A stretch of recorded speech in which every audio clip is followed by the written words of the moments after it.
Olá, caros amigos do YouTube, eu sou Kátia Magalhães, sejam todos muito bem-vindos ao canal Chá com Debate, o seu espaço de interlocução livre e democrática na internet. A partir de duas peças jornalísticas publicadas hoje, vamos tentar traçar aqui um paralelo entre duas figuras muito relevantes da nossa República, inclusive pertencentes a poderes diferentes. Vamos a elas. A primeira é ninguém menos que o general Ramos, ministro de Bolsonaro e entrevistado hoje pela revista Veja. Deixarei o link aqui na descrição do vídeo para que vocês possam conferir. Trata-se de uma entrevista longa, onde Ramos aborda diversas matérias, incluindo os acordos com o Centrão, os acordos entre o governo e o Centrão, que ele obviamente defende. Assim, decidi pensar dessa entrevista o aspecto que julguei mais interessante, que diz respeito à interação entre o governo e o judiciário. Nesse aspecto, Ramos manifesta o seu incômodo, o seu desconforto com a intimação que recebeu lá atrás do ministro Celso de Mello para depor naquele caso Moro, no caso envolvendo a intervenção de Bolsonaro na Polícia Federal, assim como seu enorme desconforto em relação à comparação trazida pelo ministro Celso de Mello entre Bolsonaro e Hitler. Ramos afirma que jamais, sob qualquer hipótese, haverá no Brasil um golpe de Estado e que Bolsonaro jamais teria pregado tal golpe.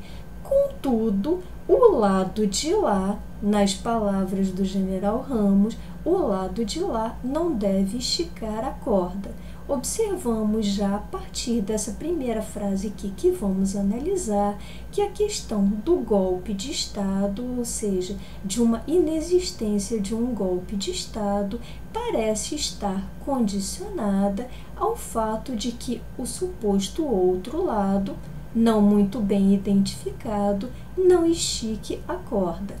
E na sequência da reportagem, identificamos logo quem seria esse outro lado. Seria simplesmente o judiciário, nas palavras do general Ramos, porque, segundo a visão desse militar, não é possível, não seria possível que um tribunal, em um eventual julgamento que ele chamaria de casuístico, destituísse um presidente da República eleito por tantos milhões de votos. E em que medida um suposto julgamento do TSE, ele alude claramente ao TSE, em que medida um suposto julgamento do TSE desfavorável a Bolsonaro seria casuístico na opinião de Ramos, na medida em que, em um caso anterior, a saber, o caso envolvendo a chapa Dilma Temer, em que havia uma abundância de provas, nesse caso anterior, nem mesmo assim o tribunal decidiu cassar a chapa. Vamos comentar um pouco essa observação do general. De fato, o general parte de uma premissa correta para deturpá-la e chegar a uma conclusão falsa, numa argumentação que considero até certo ponto canalha. Por quê? Porque efetivamente, se recordarmos lá aquele julgamento realizado pelo TSE em torno da chapa Dilma Temer, foi um julgamento repleto de irregularidades e de vícios. Por quê? Porque simplesmente aqueles juízes desconsideraram todas as provas dos autos, provas essas esmiuçadas na época e tão bem tratadas pelo relator, ministro Herman Benjamin, em um voto lapidar, em um voto que deliberava pela cassação da chapa. No entanto, aquele voto foi minoritário, foi derrotado e o tribunal, por maioria, decidiu pela manutenção da chapa. Desse modo, reiteramos, aquela decisão estava repleta de irregularidades. Contudo, as irregularidades praticadas no passado, em um julgamento em um caso anterior, nem de longe autorizam que o TSE venha a proferir um novo julgamento irregular no caso da chapa Bolsonaro-Mourão. O que quero dizer com essa afirmação?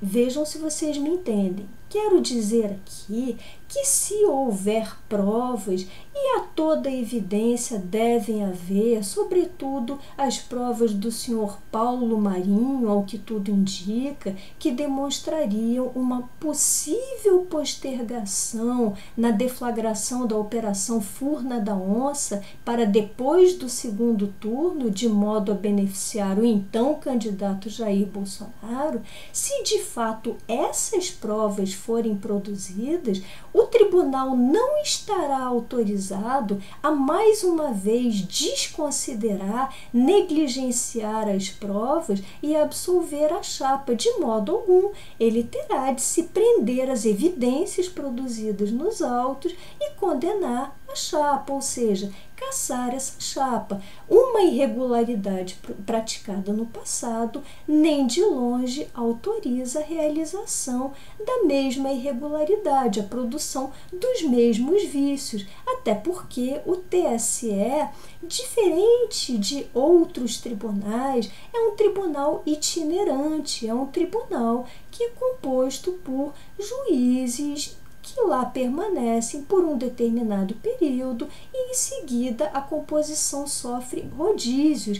Nem mesmo os atuais juízes do TSE, que se debruçarão sobre a chapa Bolsonaro-Mourão, são os mesmos juízes lá do passado que julgaram a chapa Dilma-Temer. Portanto, uma comparação completamente indevida. O general não pode afirmar a priori que um eventual julgamento da chapa venha a ser casuístico. Inclusive, o general alude à figura do senhor Rodrigo Maia, afirmando que nem mesmo o parlamento brasileiro, que já defenestrou via impeachment figuras como Collor e como Dilma Rousseff, nem mesmo o parlamento se mostra disposto a depor Bolsonaro. Em que medida o TSE, o Tribunal Judiciário, estaria autorizado a fazê-lo?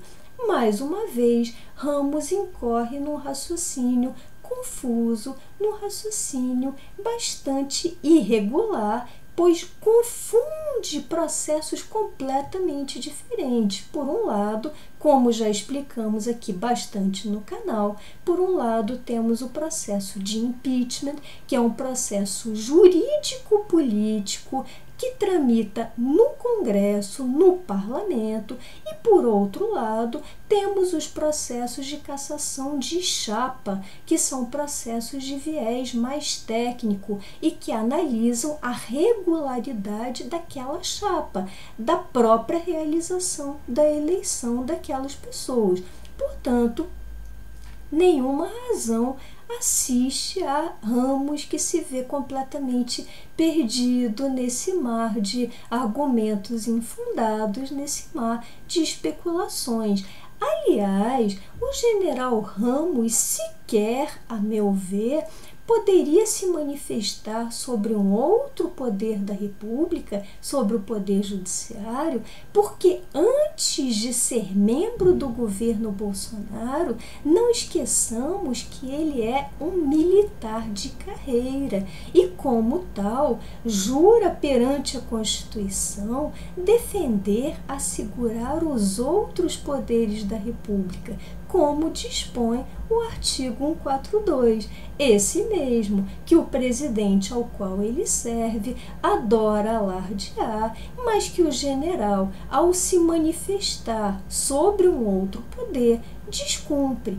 Assim, general, por favor, cumpra a Constituição Federal, cumpra o artigo 142 e auxilie o seu chefe, assista ao seu chefe, em vez de se manifestar sobre os outros poderes.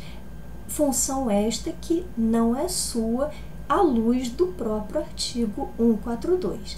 Essa era a primeira figura sobre a qual eu gostaria de comentar aqui. A segunda figura é o ministro Alexandre de Moraes, que hoje é capa da revista Cruzoé. Segundo a revista Cruzoé, o inquérito das fake news, o chamado inquérito do fim do mundo, é bem mais irregular do que parece. Por quê? Porque, segundo noticiado pela revista, não só ele foi instaurado de ofício por determinação do próprio presidente do Supremo Tribunal Federal, como já examinamos tanto aqui no canal, não vou me repetir, mas segundo a Cruzoé, a par dessa irregularidade, ainda há vícios piores. E por quê? Porque, segundo o noticiado, a PF, a Polícia Federal, desempenharia nesse inquérito um papel de simples coadjuvante. Segundo os repórteres, as investigações, toda a coleta de provas, de fatos em torno daquele caso, estaria sendo realizada por duas pessoas, a saber, por um juiz e por um perito aposentado, ambas alocadas no gabinete do ministro Alexandre de Moraes. Isso caracterizaria, nas palavras da revista Cruzoé, a montagem de um verdadeiro aparato policial paralelo, policial e investigativo paralelo no interior do gabinete do ministro, o que o coloca como um ministro praticamente inquisidor, ou seja, ele investiga as provas sobre os fatos que ele virá a julgar posteriormente. Como constitucionalista que é, Alexandre de Moraes certamente sabe a serem verdadeiras essas notícias veiculadas por Cruzoé. Alexandre certamente sabe que está exorbitando de suas funções como juiz, como ministro, ao proceder a essas atividades investigativas que caberiam à polícia, não ao juiz. De toda forma, parece que, segundo a Cruzoé, reitero eu, parece que essa investigação estaria mesmo sendo diligenciada pelos assistentes próximos lotados no gabinete do ministro. E o que eu pretendia aqui com esse paralelo, com essa breve síntese em torno de condutas de duas figuras muito notórias da nossa República?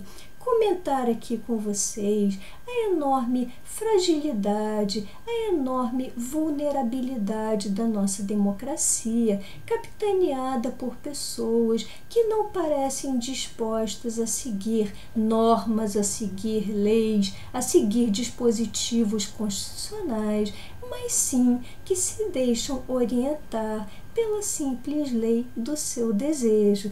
De um lado, temos um general, ministro do presidente da República, assessor direto do presidente da República, que tenta defender os seus conluios com o Centrão, tenta atacar um outro poder e tenta se lançar em especulações indevidas e descabidas por ser ele um militar que, enquanto tal, não poderia opinar sobre outros poderes, mas sim defendê-los institucionalmente, ainda que esses poderes venham a defenestrar o presidente ao qual ele serve. E, por outro lado, temos um ministro de uma Corte Suprema, de um Supremo Tribunal Federal, atuando a toda evidência, não só como juiz, mas como investigador e policial, numa clara extrapolação de funções. Essa é a nossa democracia, tão frágil e tão vulnerável, infelizmente. Bom, essas eram as reflexões que eu gostaria de compartilhar com vocês hoje. Se tiverem gostado desse vídeo, deixem seus likes, comentem. Por hoje me despeço e até o próximo Chá com Debate.